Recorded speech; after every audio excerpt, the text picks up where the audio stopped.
All right, so spiritual family, welcome back to the podcast. So this is a video version of the podcast. I usually just do anchor versions. Now I'm adding this whole new dimension for my Patreon supporters. You will get the first display or exhibition of this video, and to everybody else, this will be available on Anchor or Spotify. So today we've got none other than Chayde once again joining us. And I think today we're going to tackle new issues and new problems and basically navigate our ways to new paths in reality. And I am so excited because every time I have this brother join, we always dive deep and we always grab a hold of gems, that, are secluded or hidden from the uninitiated eye, but upon us having these discussions and conversations, we realize just how many of us are out there. We all love seeking knowledge. We all love learning and expanding our mind and consciousness, which is what we're going to do today. All right, so I just want to open up with the moral dilemma that I want to pose to you, and you give your best response to how you would deal with the situation, right? So there was a whole category of moral dilemmas that were present on this particular website. It's called icebreakerideas.com. Okay, so there were top 28 moral dilemma questions, and I chose the lifeboat. This is what it's called. So you are on a cruise and the ship encounters an unexpected storm, right?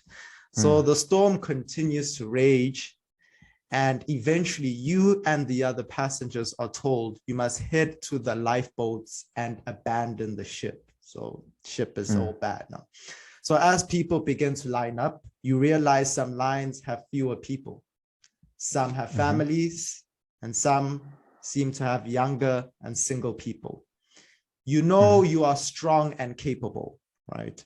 So do you choose to help a group composed of 3 families with a few young children, a group of seniors who obviously could use your help, or go with the young, strong people with whom you might have a better chance of survival? So we must consider the fact that this is life or death. I mean, storm is going to ravish the ship or this boat. And the chances of you surviving obviously dramatically decrease when you choose to help the seniors. I mean, let's pretend you are immortal. You're not Superman or anything. No superpowers. You are a human being with all your faults and everything. What do you do in this situation? That's a very good one, because it's like each group represents an aspect of for example, the elderly, represent the past. The strong people represent the present, and the families with the young kids almost represent the future, right? So that's just like one of the my mind just like puts in categories like that. So it's very, very interesting one. So the 3 aspects of me, I mean, it's not really practical, but the 3 aspects of me, the present, the one that wants to survive, right, would obviously choose the fellow young people, right? And then there's that aspect of, when they say when an elder dies, a library burns with them. So that's the part that would go with the elderly, right? And then the family, is your sense of community, your sense of contributing to, to posterity. And that's the aspect that would want to go with, the families, right? So, so to me, it's hard for me to actually answer that question, because it's going to be like, it's different aspects of myself splitting into 3 and then saying, okay, it depends on which audience I'd be appealing to. That's like kind of like where my mind is going. It's like, yeah, for like the more Nietzschean, yeah, let's go with the young people because you have to decide. if you're not, You have to decide. like, You have to. yeah, This is but life or death. life or Given death, huh? that scenario, what do you do? So I choose the families, man. To be there. Yeah, I choose the families. Interesting. Interesting. Yeah. So the reason why you chose the family was the aspect of For the yourself that you kids. explained. Yeah, for the kids, man. Possibility So that for society. yeah, because at the end of the day, right? I mean, if you look at it from the complete holistic point of view, right? In terms of us being spirit and being infinite, right? We came here and we incarnated here, to test, to experience new avenues. Although we are every possibility, right? We came here and we incarnated here to experience limitation. We were discussing it the other day, right? And so the value of families, right? That's like one of the most challenging aspects that we have to deal with, families working together, but yet your most influential people of society, right? Whether you talk about the Rothschilds or whether you talk about the Rockefellers, or even if you talk about the black nobility of Rome, which I've been delving deep into. I see some African ties in there. Why is it called black nobility, right? But that's another topic for another time. Possibly intermarried into, the European bloodlines over time. But anyway, the point of what I'm saying is that you notice the families, right, are always the most powerful, influential people that can actually get their ish together. Hey, granddad, or hey, get over yourself. Let's make it work for the family. And, and they actually end up becoming successful. That's actually what the empires are actually about. So us being a supreme being, without a personality or impersonal, right? We incarnate as these different facets, different aspects, right? Because you could argue that actually humanity is actually of one family tree. We could talk about our DNA being spliced over time or whatever, but you can still trace a common lineage. Even if it's not on this planet, there's still a common lineage that we all come from, although we look different or whatever, so we are like a family tree, right? So that's like the most interesting thing. Like, how do we actually make our families work? And how can we actually, and then it comes back to the African concept of the Trinity, the true Trinity, right? Is actually God the Mother, God the Father, God the Child. And it was removed to say, oh, Holy Spirit, right? But actually, in a more practical sense, right? The most powerful foundation is that pyramid. So every time you see the pyramid and you're like, oh, Illuminati, actually, no, it's referring to the unification of father, which is thought, right? Mother, which is feeling, right? And child, which is manifestation. So when you harmonize thought and feeling, you have manifestation. So like that's why I chose, family. But by coincidence, there were three possibilities, right? The elderly, the present, well, the young people, and then the family. So yeah, I love that man. response. I would expect that from you. Quite multi Yeah. and yeah, quite symbolic. And one cannot dispute with that response at all. I think you mentioned very valuable points. Family is probably the strongest unit, the strongest force that can come out from the human experience, because it basically, it's inclined towards what evolution has produced. We are social creatures. So having a family, having a support system, obviously gives rise to that which is natural within us. Now, what if I told you that all possibilities, right? What if I told you right now that all possibilities, you saving the family, you saving the young children, helping the young children so that you survive, or helping the seniors, all of those events of you doing that all actually happened. So here's what we're diving into today, ladies and gentlemen. We're diving into the quantum model of reality. You see, this is a concept that basically arises from Joe Dispenza, right? And let's dive deeper into what quantum physics actually discovered, and why it is the most revolutionary form of science that has been discovered on planet Earth, and how it's going to facilitate so many new possibilities. I think my screen is kind of freezing. All right, I'm back. Okay, great. Oh, yeah. Okay, so quantum physics basically is the realm of uncertainty. I mean, one can bring forth an immense amount of fear when you just mention the words, the observer effect or the measurement problem. And this is the whole essence behind quantum physics, right? And quantum mechanics is that subatomic particles, those very tiny pieces of matter that cannot be perceived through the naked eye, right? We need those powerful microscopic technologies, right, in order to achieve that. But basically what every single physical thing is made of, these subatomic particles, every single thing, including your body, including the place that you're living in right now, the microphone, the laptop, the sky, wind, everything is comprised of that. Yeah. Now, this subatomic particle behaves quite weirdly. And it's akin to the measurement problem, which states that upon you observing the subatomic particle, it behaves like a particle. But when you're not observing it, it behaves like a wave. So this wave is potential, it's possibility. So there's even a thought experiment of a cat in a box, right? Schrödinger. Thank you very much. Cat. Exactly. The thought experiment where the cat, there's a poison that's placed in one section of the box.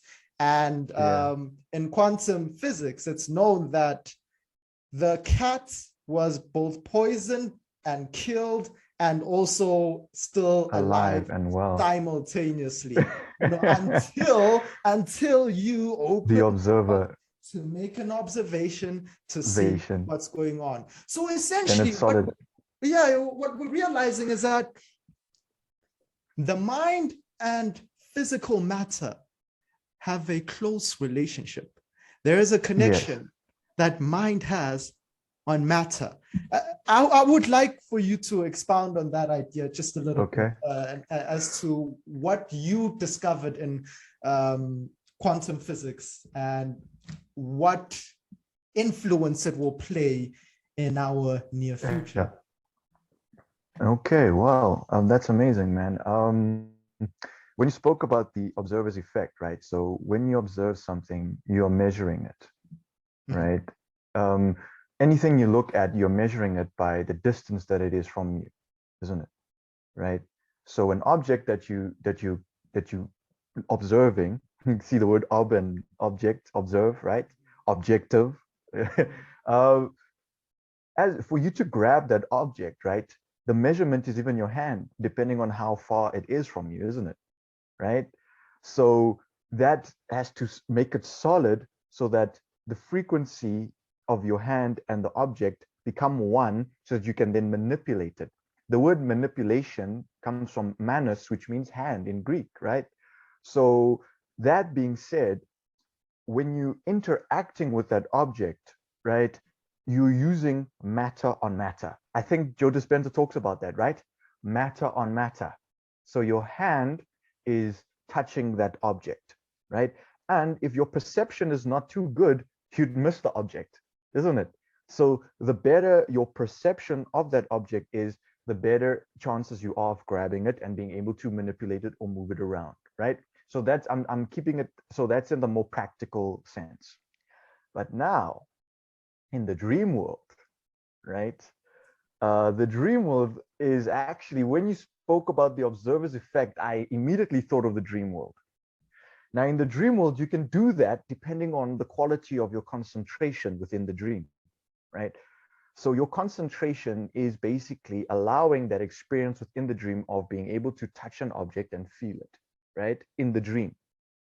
But now, as soon as you leave that object and you look away, right? Look away, then there's the wave, right? The wave aspect comes in, and haven't you ever noticed that in a dream, you look in one direction, look in another, look back in that direction, you know that same scenery is no longer there anymore, right? You've noticed Yeah. that. Yeah. So that is quantum physics happening there in your own dreamscape, in your own dream world, right? And if you study, say, the Emerald Tablets, right, the Book of Thoth and whatever, they talk about a realm called a menti, right? A menti. And a menti sounds a lot like the quantum realm, right? The quantum realm being that realm of infinite possibility, right? And they've been exploring it even in your Marvel films now, right? Ant-Man and the Wasp, right? Where they go into these timeless realms, right? That go deep, deep, deep, deep, deep, right? Where time and space are not the same anymore, right? The laws are actually like almost inverted if they even exist at all. And so I think that's where we are approaching an awakening, right? Our pop culture now is even starting to slowly grasp these concepts that ancient wisdom, ancient knowledge, right, has been delving with, has been exploring since, you know, time immemorial, right? These eternal principles that have always existed, and each culture that questions reality enough, you know, have put this, coded it into metaphors and symbolism and so on and so forth. And so the thing about Schrodinger's cat as well, right? The cat being both alive and death, I think they call that quantum juxtaposition, right? Where they can superimpose possibilities upon each other existing simultaneously, right? Yeah. Well, there's even you could Accents even also connect exist it. in superpositions as well. So yeah. Yes, right. And also there's the other thing, even in the Osiris myth, right, where Osiris dies and is resurrected again, right? But then also becomes the king of the underworld. Well, what is the underworld, right? So you have the positive interpretation of the underworld, and you have the negative interpretation of the underworld. So our positive interpretation of the underworld could be the quantum realm, and then the negative interpretation could be, you know, hell or Hades, whatever, you know, whatever fundamentalist understanding. By fundamentalist I mean a literalist, depending on what religious background comes from. You know, they try and scare you into thinking a certain way, because fear is a very useful tool in terms of you know, getting people to think in a particular method that you'd want them to think. If you can convince them that that's the way, using fear, that's it. But now if you can transcend that, you know, you have your quantum realm. You know, you called it the realm of uncertainties, because all possibilities happen there. And it's about us, the death aspect of Schrodinger's cat being alive and dead. You'll notice also, like I said, Osiris, who died and then is resurrected and then became known as Orion in Greek mythology. Osiris and Orion, which connects to the stars, and they say, as above, which is the infinite expanse of heaven, and so below, the infinite expanse of the quantum realm. You know. So it's all these interactions of these different forces. And then again, dare I say, the story of Jesus, right? What Yeshua ben Joseph, particularly Yeshua ben Hur was another reference to it possibly, but Yeshua ben Joseph, the son of Joseph, right? Joseph was also Joseph was his father, but was also a reference to the Joseph that came to Egypt, that ruled in Egypt. So it always shows us, it points us back to the ancient wisdoms, right? And the ancient mysteries. And then therefore the Schrodinger's cat being alive and dead, right, is also the story of Christ. He was dead, but now he's alive. And then in the book of Revelations, he says, I have the keys to Hades and death, right? I was dead, but now I'm alive. And I have the keys to what you call it? Yeah, I have the keys to death and Hades. So the keys represent control, like you say, the master key, right? The master key is the key that can open every door in the house. So when he says I have the keys, it represents, you know, I have mastery over these concepts, right? And because you'll notice that Revelation was written in Greek, what was the symbol for the underworld in Greece? It was Hades. So that's why in that particular time it's Hades, right? But now another interesting thing is that you have Pluto, right? Pluto is known as the god of the underworld, right? But also a plutocracy means a ruling system where the most wealthy are the ones that are ruling. Pluto was also known as the god of wealth, right? So that being said, the amount of wealth, the amount of abundance hidden within the quantum realm. And other movies that are exploring the quantum realm also is your Cloverfield, right? You had your first Cloverfield film, Yeah, there's which is this Cloverfield, gigantic there's creature, Avengers as well. right? Disney Avengers, movies, right? yeah. Yeah, but now Cloverfield particularly, right?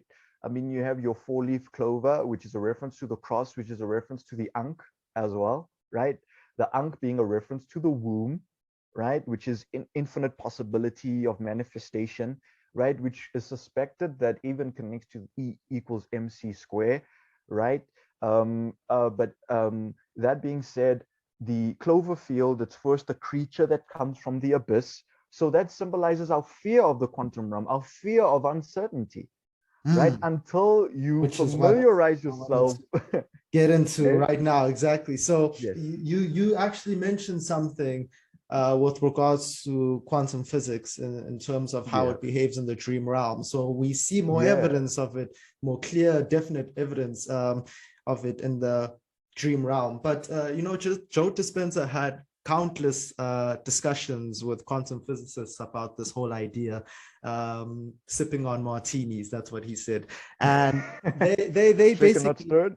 yeah, so they basically came to the conclusion. One of the scientists he was discussing is like, look, quantum physics is very good at describing how tiny particles of matter behave, but it doesn't have the same application to larger objects, to things in the classical world, And Joe Dispenza said something quite interesting and quite intriguing.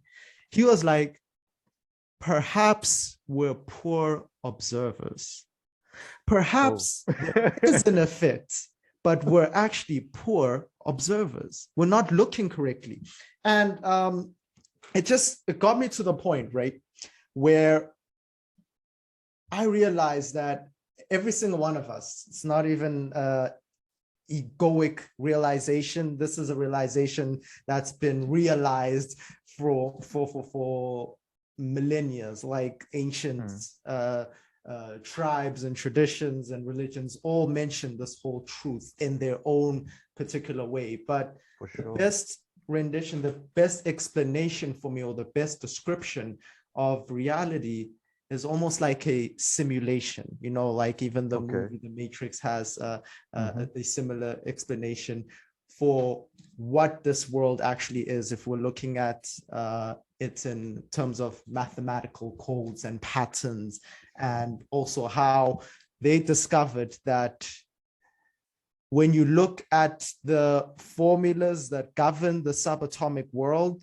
these formulas are almost identical to the codes that operate browsers that we use for the internet. That's mind-boggling. That shows you that there's a quality within reality that best describes it as a simulation. If we even look at Michael Talbot, he explained, he had the book out called The Holographic Universe. Holographic Universe. And and basically he stated that if you look at a hologram, it's got a very interesting and peculiar properties, because if you take a tiny piece of a hologram of, let's just say there's a huge hologram, and you just take a tiny piece of that hologram, you can find information about that whole hologram within that tiny piece. And that basically describes the universe as well. You can find a universe basically in a grain of sand. So elaborating from that whole idea is that we are a program, every single one of us.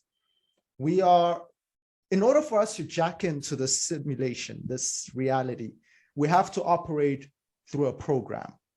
And this program is, we call it routine. Patterns. Right? I'm with patterns. you. I mean, there's different terms for it, right? But and the scientists have discovered that we have over 70,000 thoughts a day. Right? 70,000 thoughts a day. And check this out. 90% of those 70,000 thoughts are the same thoughts that we thought yesterday and the previous day. So that shows proof that we're living in a pattern.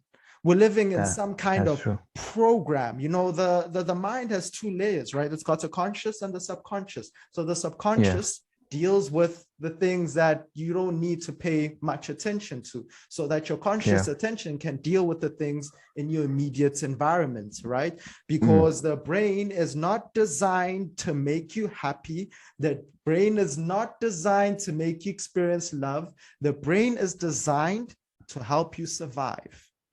And how it helps you survive is that it stores information as to how you've been doing certain things, certain patterns. In the past. You've been going to work, you know, how you've been relating with other people, and not only you, but how you observed your parents deal with those exact similar situations, how your father and mother related to each other, how they dealt with their finances, how they viewed themselves and their esteem.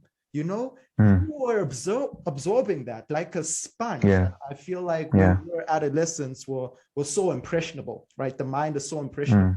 It will take all that information in. And later on, we discover that we've got belief systems that we're not too certain as to how we picked up on them. But a lot of them, you just absorbed as you were a child, right? So we developed this program. And now this program, Joe Dispenza describes it as living in the Newtonian model of reality. And in this Newtonian model of reality, we are victims of cause and effect. You know, like that whole saying, the apple doesn't fall far from the tree.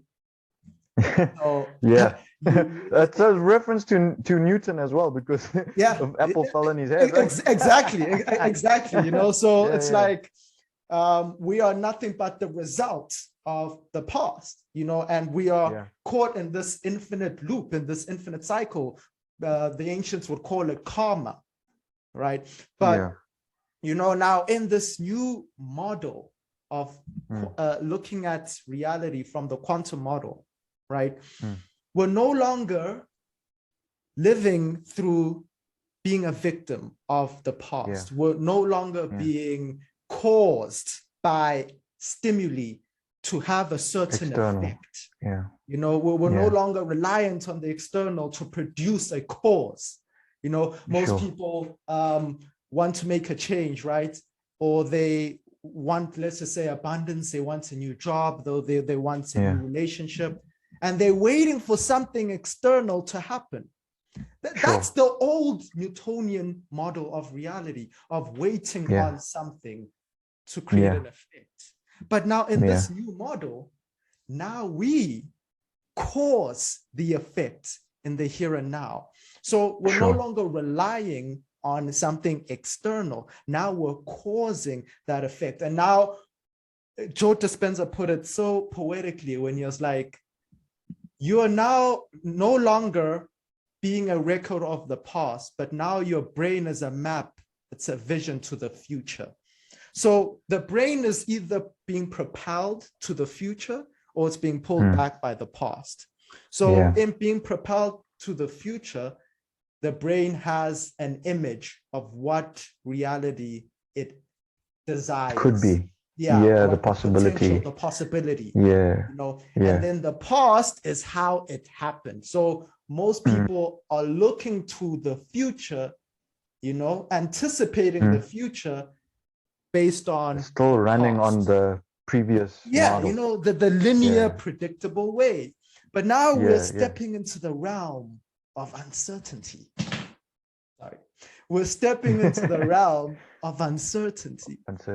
Where all things are possible.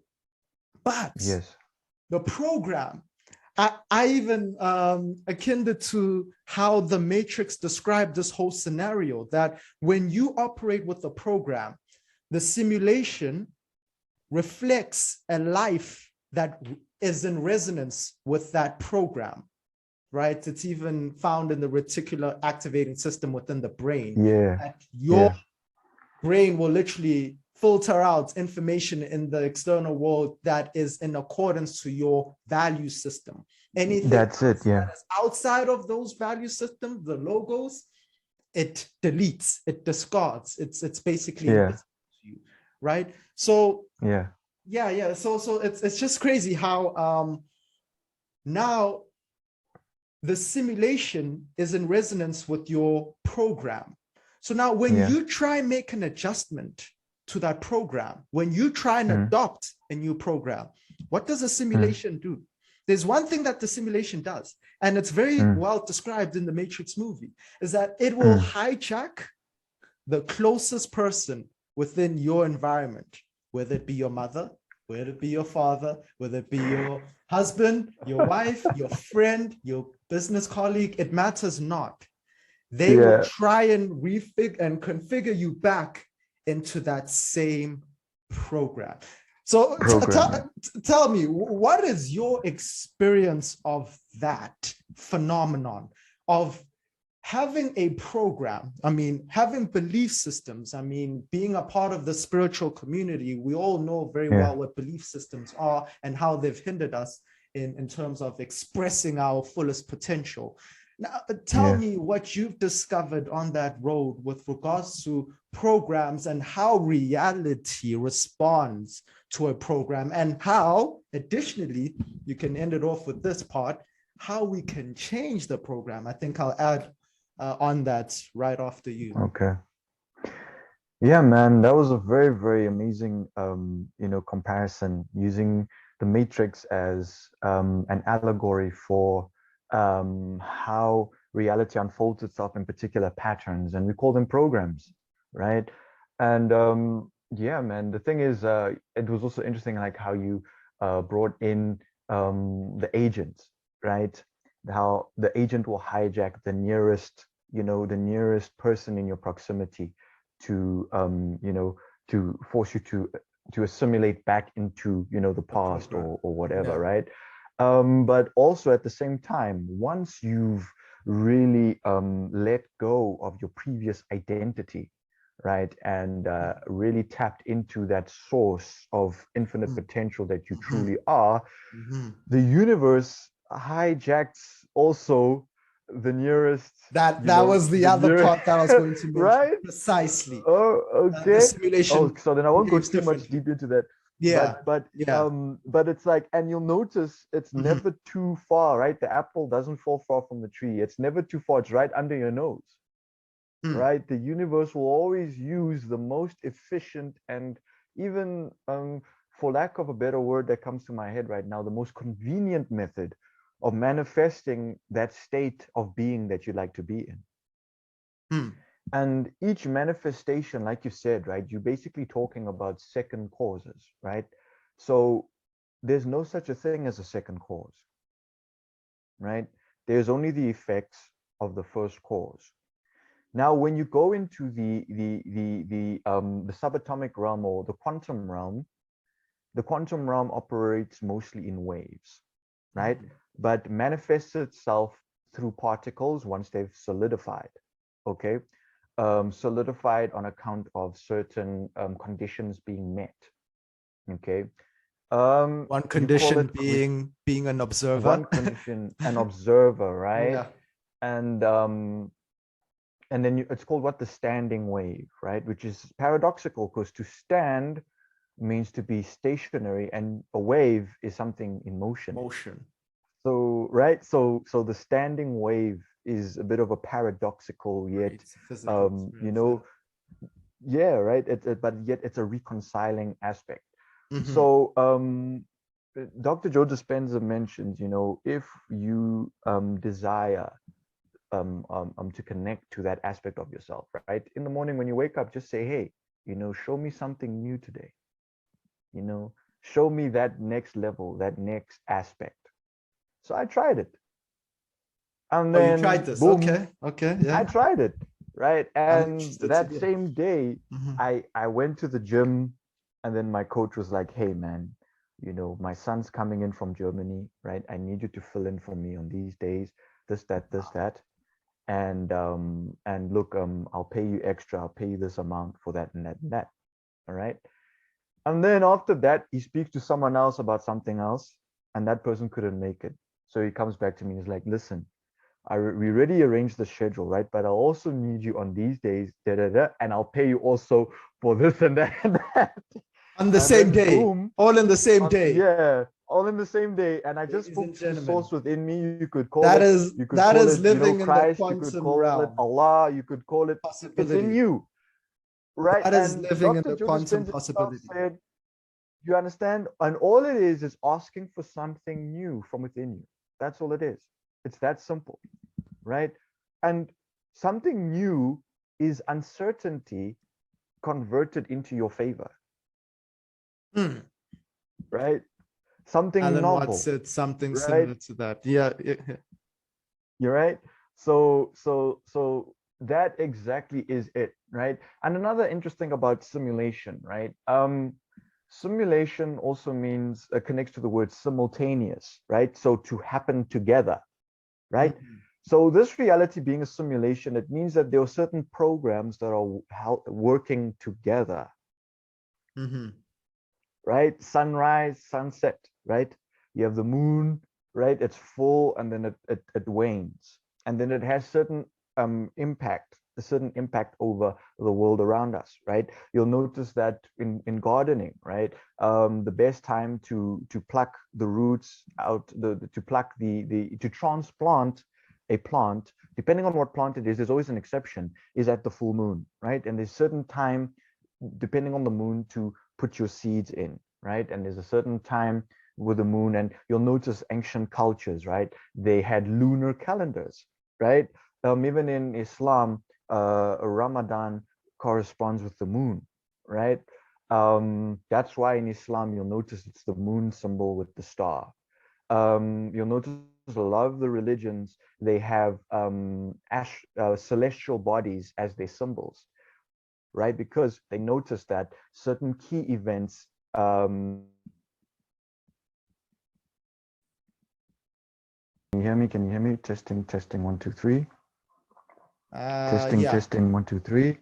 That'll do. That'll do. Yeah, you can continue. Okay.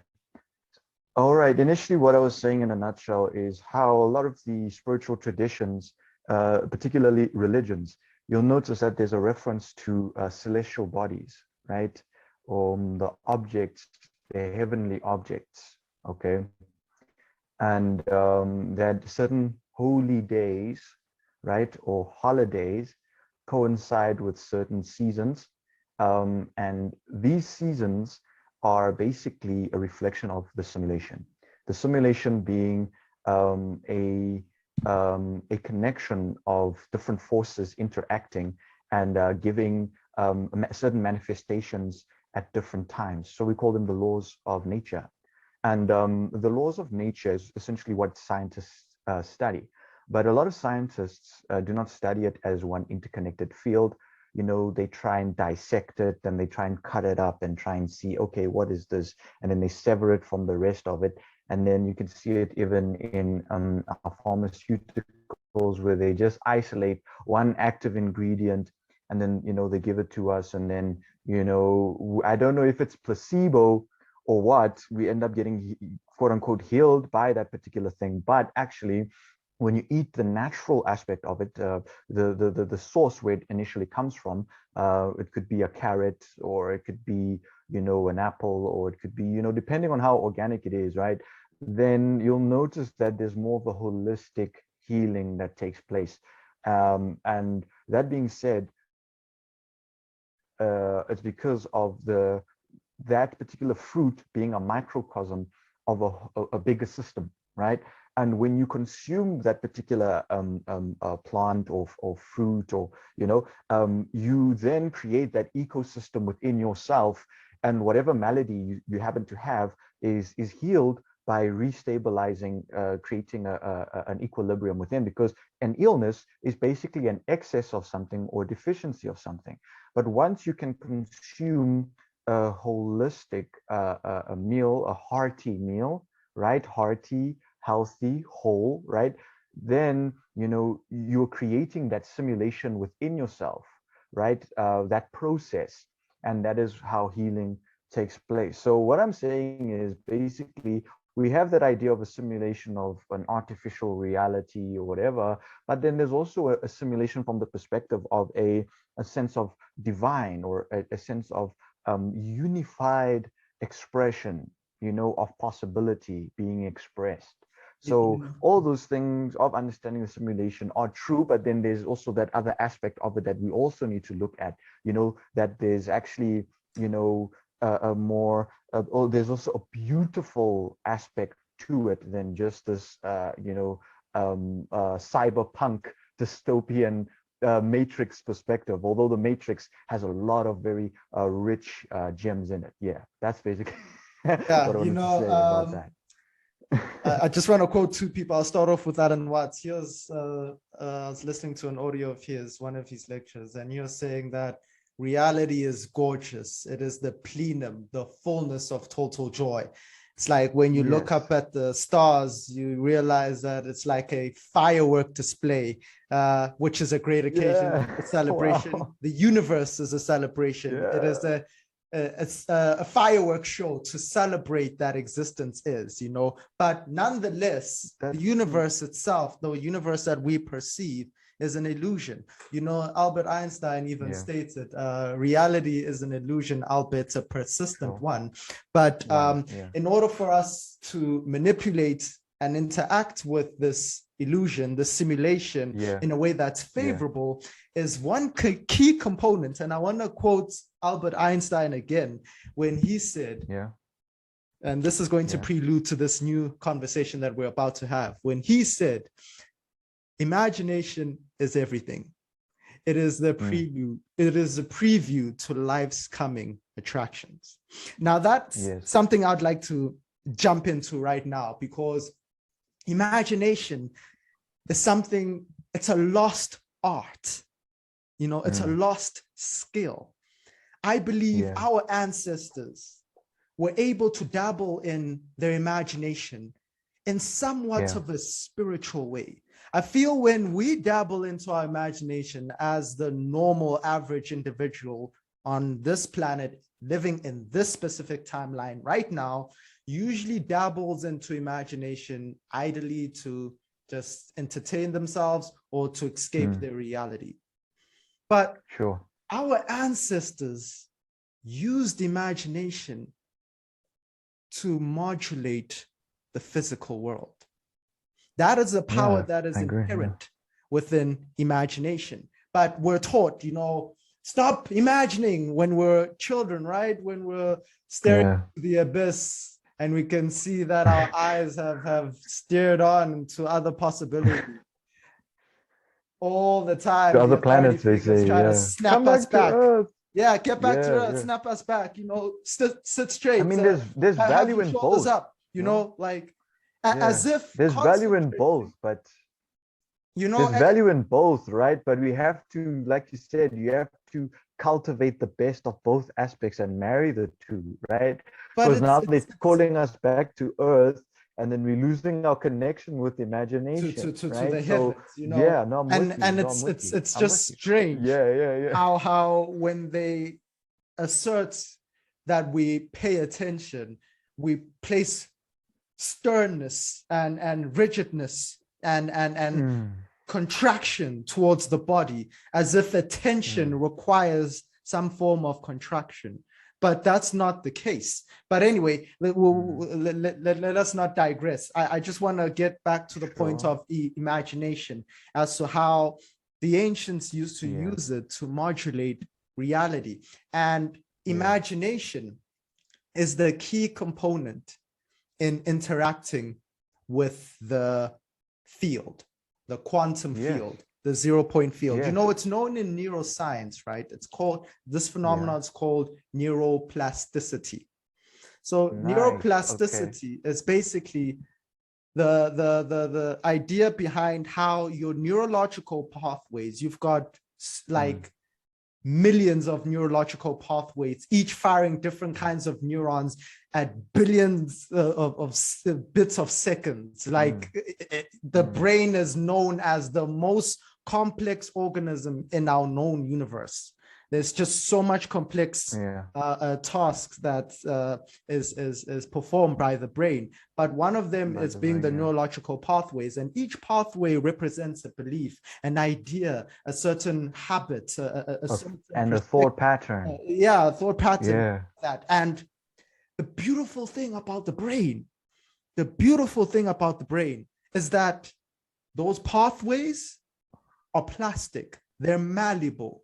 And when you are in a Yes. state of imagining something new, let's say you're imagining a new job, you're imagining abundance, financial abundance, you're imagining a new relationship, you're imagining traveling the world.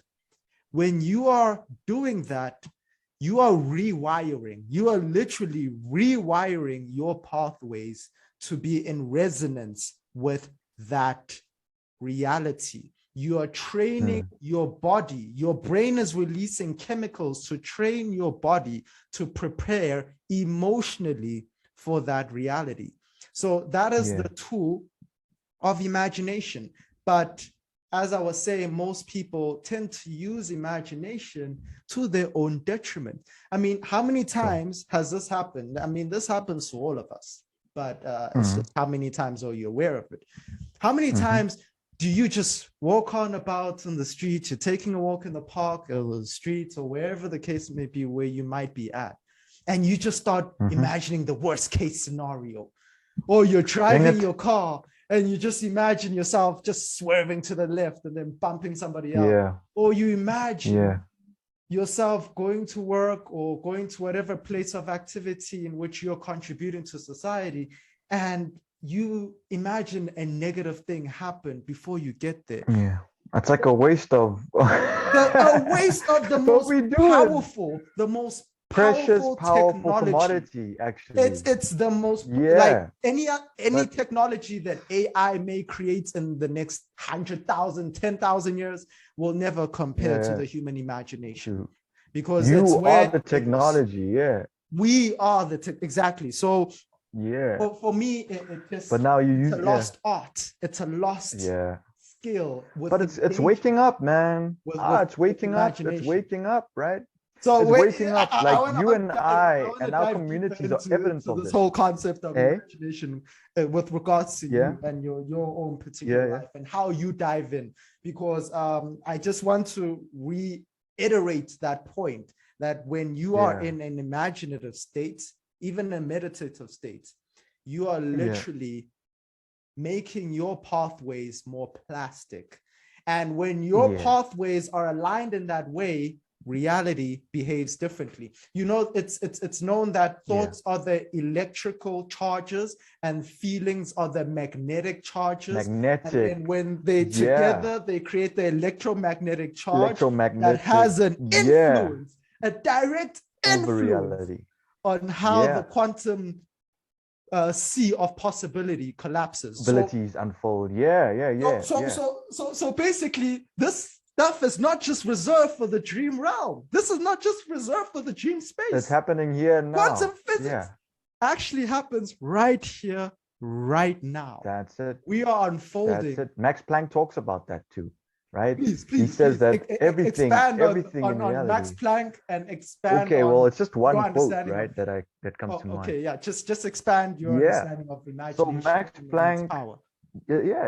He's known as also one of the fathers of modern quantum physics, right? Max Planck, and he says that actually, I'm going to paraphrase, right? He says that all things exist by virtue of a certain force, right? I know that. And this force is known as conscious. Well, he says it's mind. Some interpretations of it, because he spoke in German, I think. He's German or Swiss. Yeah. So I think they translated what he was saying as well. But anyway, but I recall it was this mind. Force is known as mind, right? And some interpretations say consciousness, right? Some interpretations say consciousness, right? And they can be interchangeable sometimes, I guess. Interchangeable sometimes, because consciousness manifests in different layers and different forms, right? Exactly. Yet we can agree that consciousness is the all-pervading force, right? That we talk about, we call it Yod He Vav He in the Hebrew tradition. You know, you call it Brahma in the Hindu and Vedic traditions. You know, so there's different names for this force, right? But I love how you said that thoughts are electrical and feelings are magnetic, and when they join together, it's electromagnetism. Well, guess what? The Earth is surrounded by electromagnetic fields, right? Your Mm. aura, right, is an electromagnetic field, and your aura is basically that resonance, right? That aspect of spirit that we say your spirit actually isn't within you.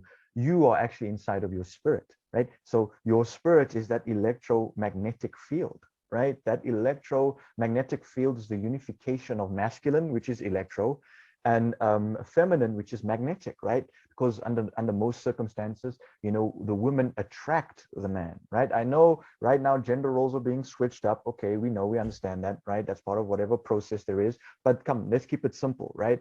And in its simplicity, under normal circumstances, the woman attracts the man. Because if the woman pursues the man, I think Alan Watts talks about it, right? The woman pursues the man, right? And the man's like, hey, whoa, wait, what's going Something's going on. on? Huh? Right? It's like if an animal comes, if the prey comes to the predator, then the predator's like, hey, whoa, wait, what creature is this? You know, because when the creature runs, like when you even the dog, right? When you run past the dog's like, yay, what's going on? And comes right after you, right? But then if you go towards the dog and you're like, you know, domineering and whatever, the dog's like, hey. But anyway, the point of what I'm saying is that's a crude metaphor. But remember, within women, there are masculine traits, and within men, there are feminine traits, right? So, you know, go figure, right? But initially, and then the electro, we call it yang, right? Because it's friction, right? Because even water, right? You have solid objects, when they rub together, that creates friction, right? But now that's solid, but now liquid water, when you create friction with water, it creates electricity, right? Hmm. And that's and then you have the magnetic forces, right? You know, gravity is a form of it. We're still trying to understand what gravity is, but what we do know that gravity does have magnetic traits to it, or magnetism might be a trait of gravity. We're still trying to understand that, but now that's the yin, right? That's the yin aspect. Okay, and you'll notice the moon is like yin and the sun is like yang, right? But the sun has its own gravitational fields, so that's why you have yin within yang and yang within yin. But ultimately, they'd always use the solar and the lunar symbol to represent the electromagnetic aspect, right? And your brain as well is believed also to the one side consists of a very logical, very linear aspect, like, for example, electricity, and the other side is very emotional, very emotive, right? The right brain, which could be equated to, you know, the more magnetic aspect, like how art, right, creativity, you know, attracts us, right? Like when you see an art that captivates you, right? When you're at the gallery and you see this beautiful, haunting painting, right? You just stop and it just lures you in, right? So that is an aspect of, now that's just the electromagnetic field, and the electromagnetic field creates a torus sort of pattern, right? A torus, and that's why you could say why the holy books of the Hebrews is known as the Torah, right? It's an interesting coincidence, right? And then the age of Taurus, right? The bull, right? And the first letter of the Hebrew alphabet is a bull. And also, even in African cultures, bulls were a form of currency, right? Bulls were a form of like we say, what? Nakensa nkomu, right? Now, if you break down nkomu, is cow. So even in saying thank you, you have the value of the cow inside that, right? And that's where the word ooh, holy cow comes from, right? Even in the Viking traditions, right? It's believed that Odin and his brothers were freed from the frozen ice by a cow, you know. So the cows, and there's another, I won't go too deep into it. I'm not sure about how your audience is about psychedelics, but the cows' patties used to have a lot of DMT, and that Oh, DMT would dive into that. manifest as mushrooms. You can speak about that most definitely. Many people Yeah. are intrigued about psychedelics, but so how would you relate all that into like Yeah. imagination? So Imagination. yeah, Cool. okay. So now imagination is where you enter the toric field within yourself. And then what happens is that you have certain thoughts, right? They pop up. And then the thoughts that you choose to entertain will have a corresponding emotion with it. And once that thought and that emotion are in interaction, you create like a loop, right? And then that loop can be sustained or broken according to your will and how far you've developed your will. So when we start imagining things that we don't want, right, that means that our will is also like concentration. That's the value. Remember when they call you back to earth, it's basically concentration or to constrict, right? But there's use in that. Remember in scriptures, it says faith the size of a mustard seed and you can move mountains, right? So it's again that juxtaposition of the small and the big, right? The few and the many, right? Or the monopoly, right? Mono meaning one and poly meaning many. Neville Goddard expands a lot on it. So he's definitely a guy that our audiences should check out if they haven't already. I trust they have, but he talks about the Awaken Imagination, and that was the 1920s, right? And no, sorry, I jumped, not 1920s. Sorry, he's in the 1940s. 1940s, Yes, yeah. please excuse that. Yeah, 1940s. And so he talks about the Awakened Imagination, and he talks about how every holy book, the central character of that is basically an allegory for the awakened imagination, right?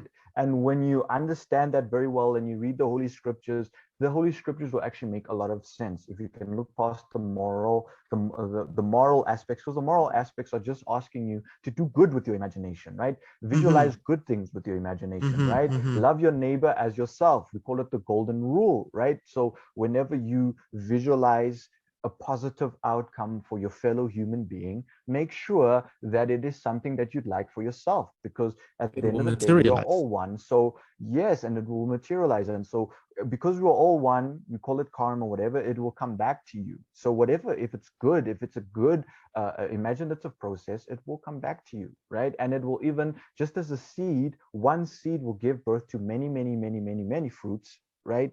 Depending on the conditions, right? So too will your manifestation create a chain reaction. I just want to have one so, quote there from Andrew Carnegie, and you can continue on. He was like, any idea that is held in the mind, that is emphasized, that is either feared or revered, will begin at once to clothe itself in the most convenient and appropriate form available.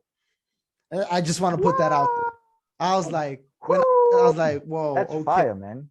That's fire, bro. That speaks a well of wisdom with regards to imagination and its power.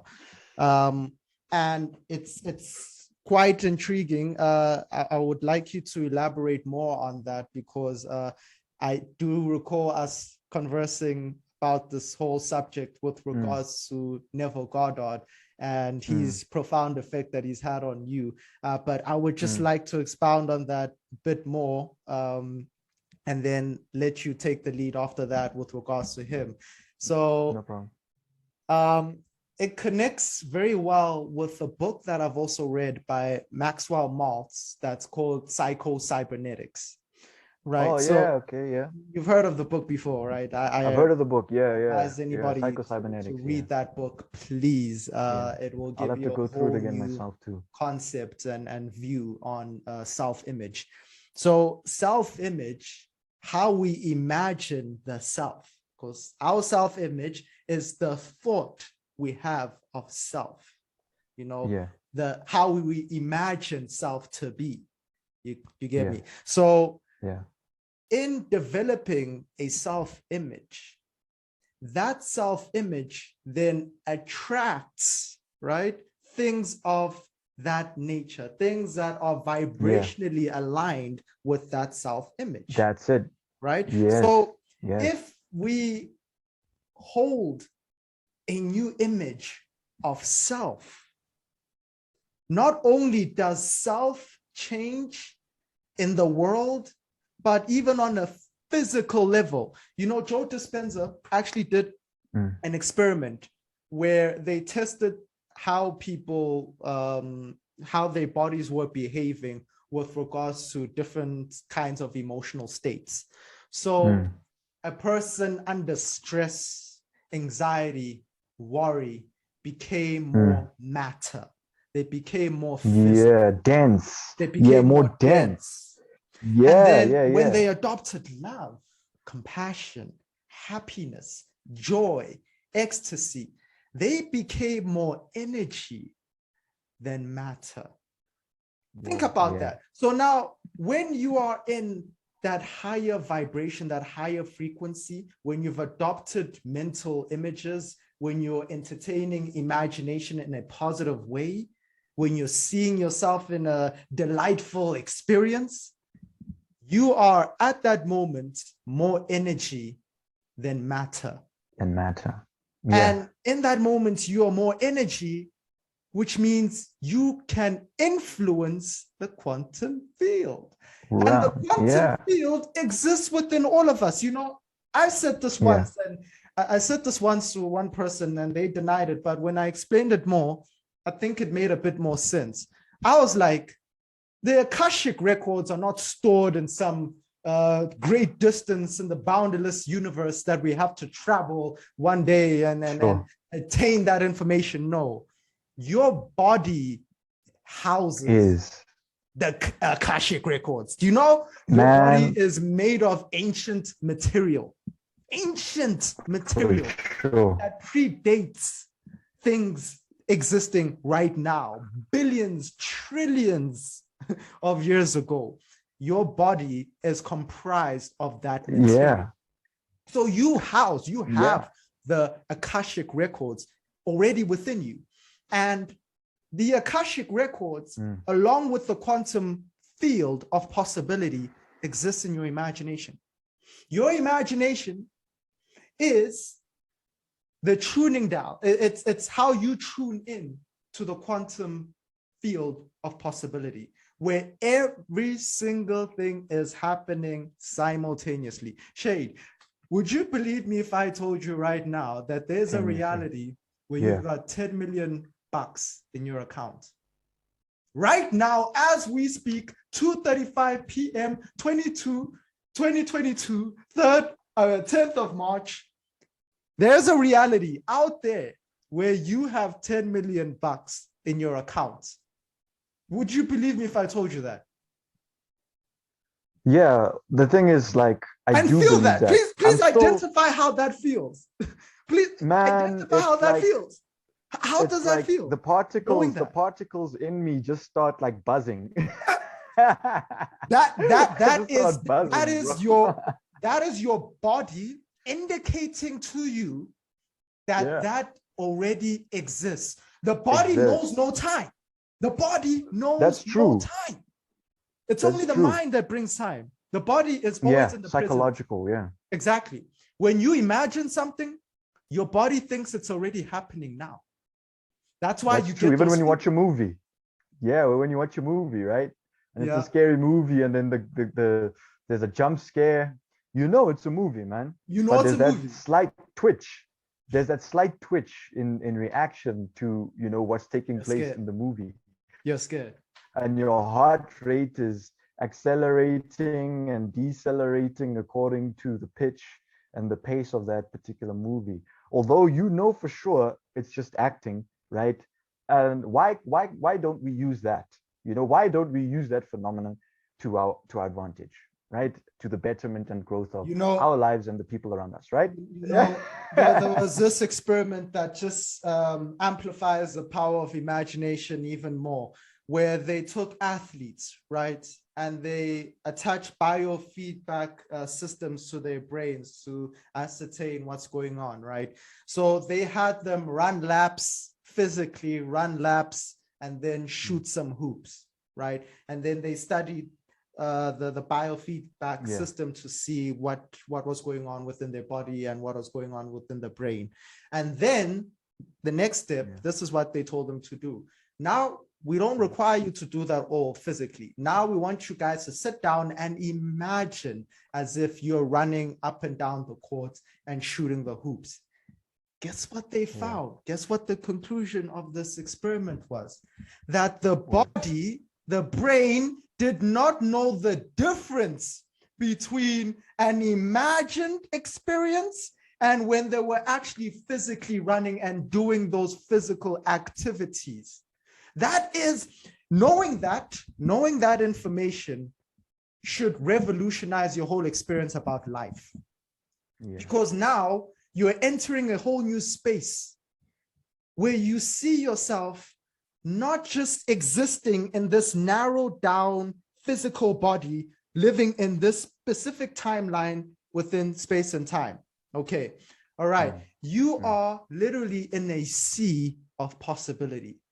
And whichever possibility you want to experience, envision it in your mind, envision it in your imagination, and your body will not know the difference. Is there any time or any occasion where you've applied this principle and you've seen a direct result of how your body felt or something materializing in your physical experience? Yeah, so my dream was youth development, right? So I worked in a retail job, Vodacom, and what I do is I'd visualize, myself doing youth development, and unfortunately, that environment wasn't the best at that time for that particular desire. So the universe, took me to a different place. And I had a dream where um, I was driving somewhere, and then I popped up, and then I was in a hot air balloon floating, and then I landed somewhere, and then there was a jungle gym, and then there were kids, and then I was showing this kid how to climb on the jungle gym because there was like a rope, right? Those things where it's that wooden flat surface, and then you climb up on the rope type of thing. Okay. And then the kid in that dream later on, I ended up he's one of my students. So this was before I returned and started teaching. I had that dream, and then later on, because I did imprint it on my subconscious mind that youth development is actually what I aim for, right? And then later on, so I did have a dream. So the dream confirmed that my subconscious has taken that particular desire and is looking at manifesting it. So in those different aspects I found myself in the car, and then in the hot air balloon, and then that is basically just symbolic vehicles, right? But essentially then that same kid, he's bigger now, like his voice is broken now, and he's even like taller now, right? And by coincidence, he's also into stock market. He actually understands stock market and stuff, right? That the same kid that I saw in the dream. There were other kids there as well, but and I've been training him, and then that aspect of in training the imagination, and then it will manifest in the nearest forms, right? In the ways that is the most expedient, right?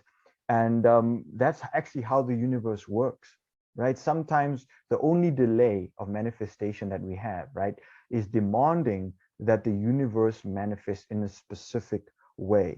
The best thing that we do is imagine the outcome, right? Don't worry about the how, right? Don't worry about the how, right? The more you worry about the how, the more you're worrying, right? And then the more you worry, right, the more delay you are adding onto that how. So the how is also quality, right? That quality of worry is being contaminated within that. But through forgiveness, you have to forgive yourself, right?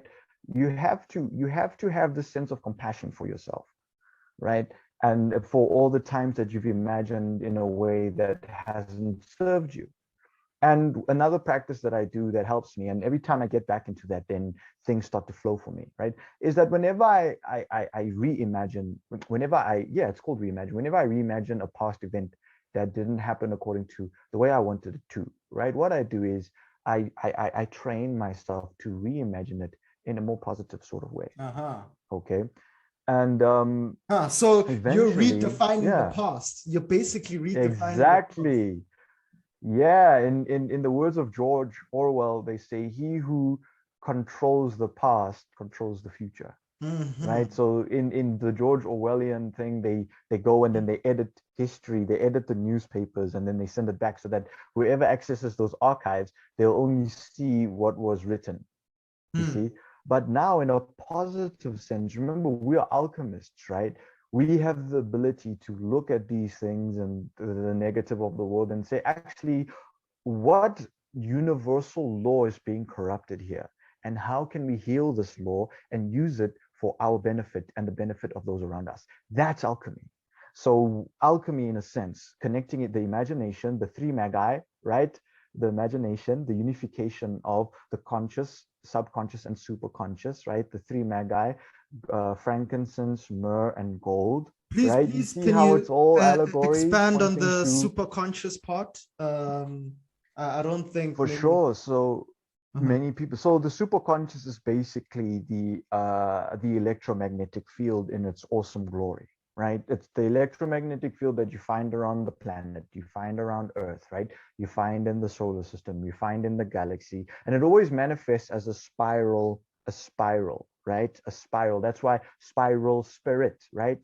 Even the Spartans are named after the spiral. You know, Google the etymology of Spartans. You'll see they named after the spiral. It's a particular weapon. They wove the way they wove their weapons into that handle, right?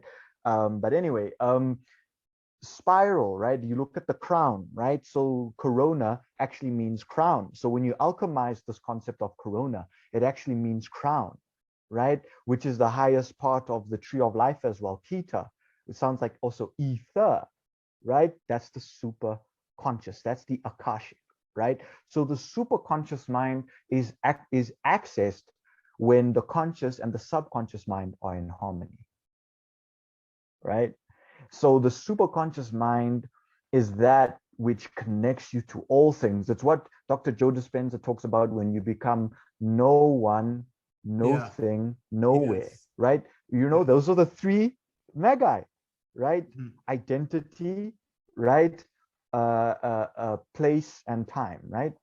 And once you transcend that, you have It's access to all you can possibilities, only attain that in deep meditation though. To be no one, right? nowhere, no thing. Yeah. No Yeah. Yeah. thing. Yeah, right. But now deep meditation, right?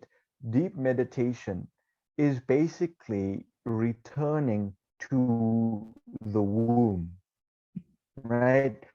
Remember when you're a baby, right? That's the part where your spirit manifested into the physical realm, right?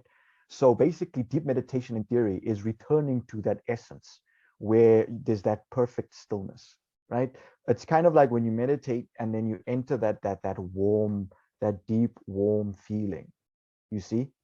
And once you return to there, infinite possibilities await you. And from there, you can gradually then bring in the desire that you want. You see? So if you're on a state of where you don't want to be, all you have to do is return to the womb, right?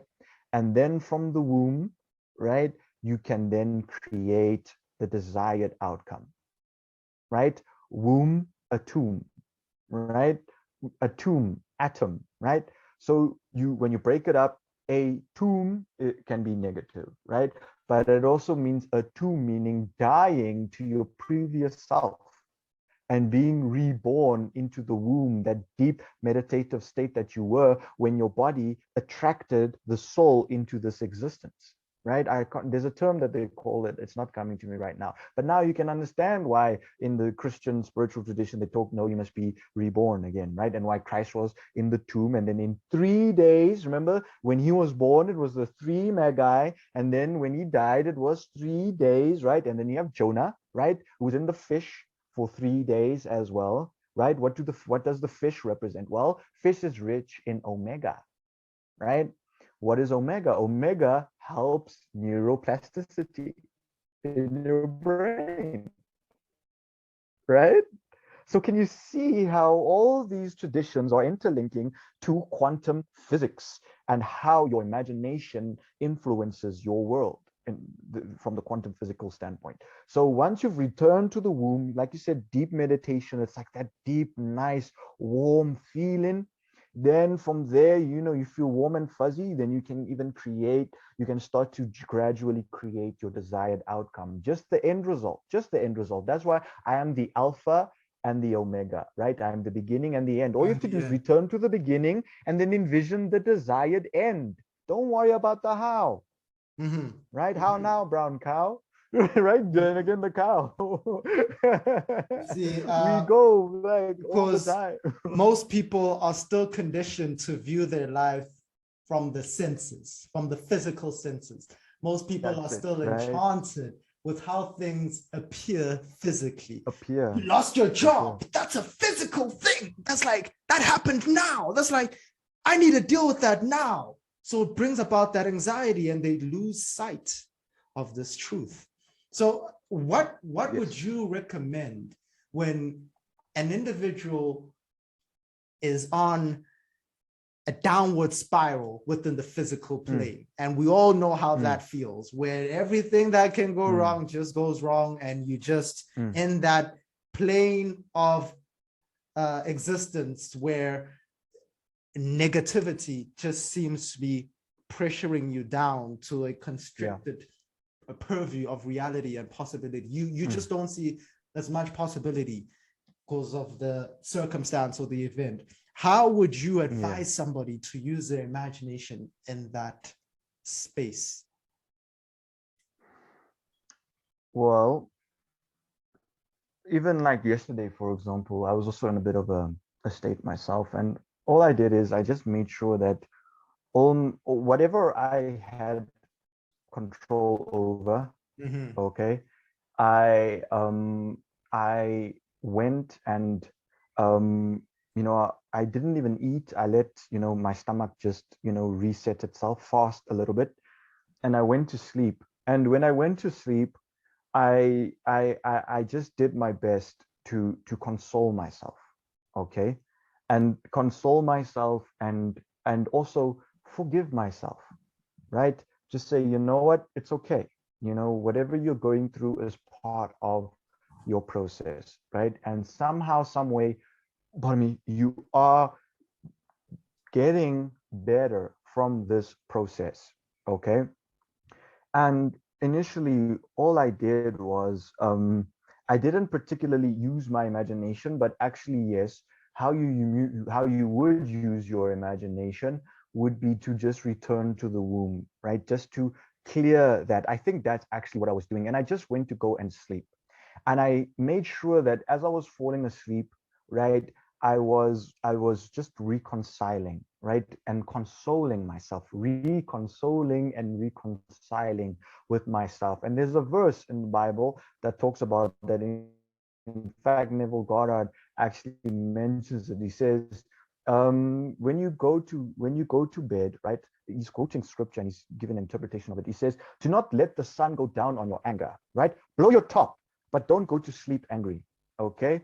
And within that, okay, allow yourself to feel the way you feel, all right, but with knowing better and allowing that expression, right, to exist within its own dimension, but allowing for the grander dimension to also come through and heal that process.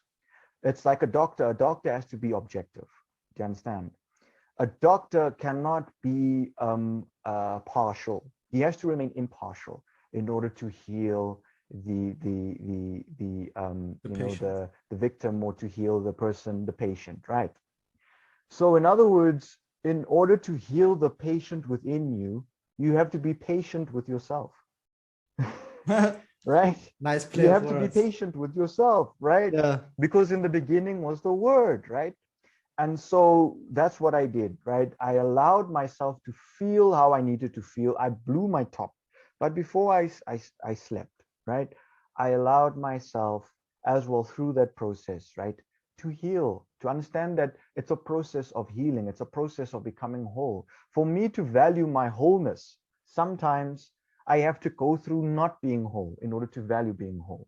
And that's also why, possibly why we are here. When we know that our true spiritual essence is formless and therefore is all infinite possibilities, we had to come into form in order to appreciate and value formlessness, right? Because remember, spiral connects to spiritual. What is spirit? Spirit is that animating aspect that lives in all things. So it's kind of like a process of allowing yourself to die, right? When I was laying down, I was allowing myself to die, right? Metaphorically, right? I was allowing those events to that whatever shaped how I felt about it to take place within me, right? And while I allowed it to take place, I got out of the way, right?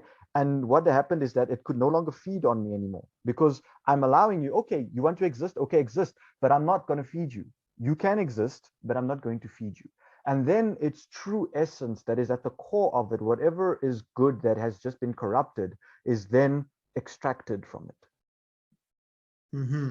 So if you had a terrible day, basically what I'm saying is if you had a terrible day, just make sure that whatever you can within your power is resolved, and then go to bed and then lay in your bed, right? And however you're feeling, allow yourself to feel that way without taking it personally. Do you understand what I'm saying? And when you do not take it personally, you're no longer empowering that negative thought form. You're freeing yourself from that thought form. And whatever that thought form, whatever essence of that thought form is truth, will remain with you. And then from that truth, you can then plant a new seed. And that new seed, that's why when I woke up, I felt refreshed and I felt, ready for today, whatever, awaited me. And it was like I died and was born again. You get what I'm saying? So that's just an example. If you're going through that downward spiral, go take a nap, right? Go take a nap. And all, especially like I said, resolve whatever affairs so that you taking a nap is not you escaping. Do what you can with what you can, right? So that when you wake up, it's less of something bad waiting for you than when you left it. But console in your heart, right? Become your own midwife, right? Become your own therapist, right? Become your own, that aspect of yourself that can console you and be like, I understand what you're going through, and that's okay. Somehow, some way, you're expanding from this, right? You're becoming stronger from this, right? And and then once that incessant thing that keeps replaying, you kind of have to allow it. You have to, it forms a cycle. So basically you're just giving it a bubble, right? You're creating a bubble for it, and you're becoming objective from that bubble, and you're just watching it, right? Like a benevolent overseer. You're allowing that bubble to take place, right? And once it has died down, because eventually once you are objective from it, once you kind of zoom out of it, right? And we're having this conversation on Zoom. Once you zoom out of it, right, you're allowing it space to exist within its own confines, and there it can wear itself out. And once that dies down, you can then create a new world. It's like the metaphor of the flood, right? God wasn't happy. Even in the book of Genesis, it says, and the imaginations of man was filled with only evil, right? So what did God do? He sent in the flood, right? Because the flood already was how man was ill-treating each other. Men were killing each other. The blood was the flood. So then God took a natural flood, right, and washed it away. And then from there, what's this, Noah, right? Noah means comfort. So when you're sitting there, comfort yourself, right? Comfort yourself from the perspective of you being the all, right? That's what Noah means. Noah means comfort. And then there was 8 people left behind, right? Well, coincidence, the number 8 is shaped like infinity, you see?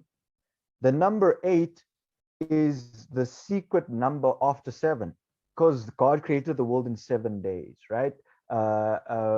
Cain was marked that if anyone killed him, there'd be 7-fold, right? Jesus performed 7 miracles in the New Testament, right? There are 7 seals, but the eighth one, right, is the secret number that connects all of that. Because remember, you have 8 eight directions, right? You have north, north, west, south, east, and then you have north, west, northeast, right? And you have southwest and southeast. That's 8. And then you have the British flag, which also points to the 8 directions, right? So basically 8 represents life and death.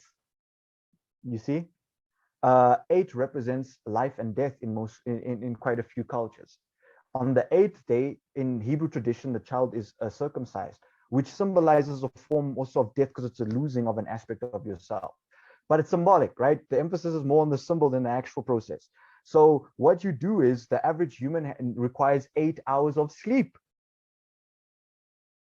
So what I'm saying is when you're going through that downward spiral, right? Resolve whatever affairs you can to the best of your ability, and then go and take a nap or go and sleep. And while you're falling asleep, console yourself. Noah means also Noah, know better, know that there's a brighter day, right? Joy will come in the morning, right? Know and comfort yourself, right? Blow your top if you have to, right? But don't let the sun go down on your anger, right? And consort with your heart, console with your heart. And once you feel that the waves, remember Christ says, peace, be still, right? Once the waves have settled, right? The emotional, what you call it, the emotional resonances of that frequency, once they have settled, start a new frequency, reset, and visualize your desired outcome. Even re-visualize those events the way you would have wanted them to have gone as well. And joy will come in the morning. Just to add on, that's exactly what I was about to say. Basically, fundamentally, I just want to state that this is Maya. We're living in Maya, and Maya is the illusion. Yes, it's a grand illusion. Yes, it's a serene illusion and divine at its core. But nonetheless, it's an illusion. And we have to play with form. We have to be alchemists. And being an alchemist means playing with circumstances instead of allowing circumstances to play us like puppets. So we play with circumstances. And the way I would approach a bad day like that is I agree with every single thing that you stated. But I think there's more than one approach. Yeah, there's more, of course. Yeah. But the new avenue I would take, just to expound on what you said towards the end, is I would reimagine the day that I experienced that went awful or bad. I would reimagine it in a way that I would love that day to have unfolded. Yes, the mind is going to say, no, that didn't really happen. Oh, please. That's just nonsensical. That's not realistic. But I promise you, feeling trumps logic. If you allow yourself to feel as if the day did actually go well, the logical side will begin to wane, and you will start to feel as if the day actually did go well. And on a vibrational level, the day did go well, because in the vibrational realm, because of the holistic, your day went well. I'm with you. It's only the mind that tells you it didn't go well. That's the mind's narrative. Now, our job as alchemists is to refashion, remodulate, re-engineer, change, modify that narrative in a way that serves us by imagining even the things that happened in a way that was distasteful. We imagine them anew. We bring forth that new energy and that new spirit. So that's a new flavor that I would bring into it with regards to experiencing a bad day or a negative experience. But to sum it up, I'm totally with you, bro. I'm totally with you. To sum it up, man. No, I'm with you. We'll conclude with the tale of imagination, and knowing that imagination is our savior. That imagination is the technology. Did you just say that? I just said that. That's it, bro. Your imagination is your savior. It is the greatest technology that you have in your hands. In the image of God. Yes. God Right? imagined Because we you were to made in the be. image of God, right? And you to be, right? And that's actually you imagined yourself to exist before you became you. Exactly, exactly. Right? That's And a way now of you looking at can it as well, imagine right? yourself in And you. then you have the three magi, right? Exactly. And that's now we know why they're called the three magi, right? The three parts of imagination. But Exactly. we'll expound on that in the near future. In the near future, Man, thank you exactly. so much, And guys. and Thank you and for to end having it me, off, as brother what Pumani. Alan Watts said, you are under no obligation to be who you were 5 minutes ago. So I just want to burn this up and Nice. end it off with how I always end it off. For those who seek, seek no more. For in the present, we find it all. Thank you very much, Chayde. See you next time. Thank you, dear brother Pumani. Yeah, blessings to you and Blessings. all of your loved ones. Yeah. You Thanks, too, brother. man. Check you. Thank you, man. Cheers.